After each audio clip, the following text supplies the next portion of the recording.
بسم اللہ الرحمن الرحیم۔ پارہ نمبر 8 سورۃ الاعراف، رکوع نمبر 8، آیات 59 تا 64۔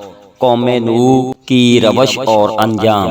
8ویں رکوع میں حضرت نوح علیہ السلام کا واقعہ بیان ہوا۔ انہوں نے قوم کو اللہ کی بندگی کی دعوت دی۔ قوم کے سرداروں نے ان کی دعوت کو جھٹلایا اور حضرت نوح علیہ السلام پر گمراہ ہونے کا بہتان لگایا۔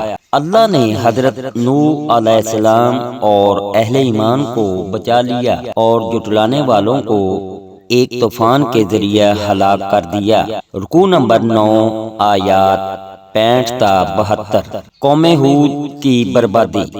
9ویں رکوع میں حضرت ہود علیہ السلام کی داستان بیان ہوئی۔ سرداران قوم نے ان کی دعوت توحید کو جھٹلایا اور انہیں جھوٹا اور احمق قرار دینے کی گستاخی کی۔ اللہ نے ان بدبختوں کو برباد کر دیا اور اپنی رحمت سے حضرت ہود علیہ السلام اور اہل ایمان کو بچا لیا۔ رکوع نمبر 10، آیات 73 تا 84۔ قوم صالح اور قوم لوط کا انجام۔ 10ویں رکوع میں حضرت صالح علیہ السلام اور حضرت لوط علیہ السلام کی اپنی قوموں کے ساتھ کشمکش کا ذکر ہے۔ حضرت صالح علیہ السلام نے اپنی قوم کو اللہ کی بندگی اختیار کرنے کی دعوت دی اور نشانی کے طور پر اللہ کے حکم سے ایک زندہ اونٹنی پہاڑ سے برآمد کر دی۔ قوم کے متکبر سرداروں نے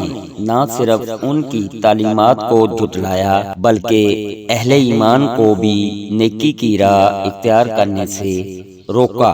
پھر معجزہ کے ذریعے برآمد ہونے والی اونٹنی کو مار دیا۔ اللہ نے زلزلہ کے ذریعے قوم کو تہس نہس کر دیا۔ حضرت لوط علیہ السلام نے قوم کو ہم جنس پرستی کی خباثت سے روکنے کی کوشش کی۔ قوم نے حضرت لوط علیہ السلام کو بستی سے نکالنے کا ناپاک منصوبہ بنایا۔ اللہ نے پتھروں کی بارش کے ذریعے اس بے حیا قوم کا کام تمام کر دیا۔ اللہ پاک ہر مسلمان کو اپنے حفظ و ایمان میں رکھیں۔ آمین ثم آمین یا رب العالمین۔